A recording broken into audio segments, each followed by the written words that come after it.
Middle trapezius stretch. Middle trapezius છે એ upper ટ્રેપેઝિયસની just નીચે આવેલો હોય છે. મારી 2 ફિંગર્સને અપર ટ્રેપેઝિયસ ઇમેજિન કરો, એ આ ભાગમાં આવેલો હોય છે અને મિડલ ટ્રેપેઝિયસ એની જસ્ટ નીચે આ ભાગમાં આવેલો હોય છે. મિડલ ટ્રેપેઝિયસના સ્ટ્રેચિંગ માટે હાથની પોઝિશન પાછળની તરફ રાખવાની રહેશે, આ રીતની,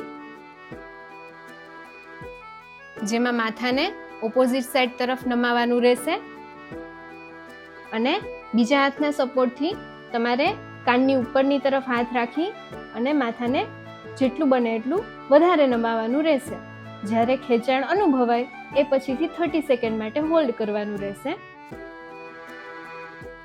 1, 2, 3, 4, 5 એ રીતે 30 સેકન્ડ હોલ્ડ કરી 3 વખત કરવાનું રહેશે.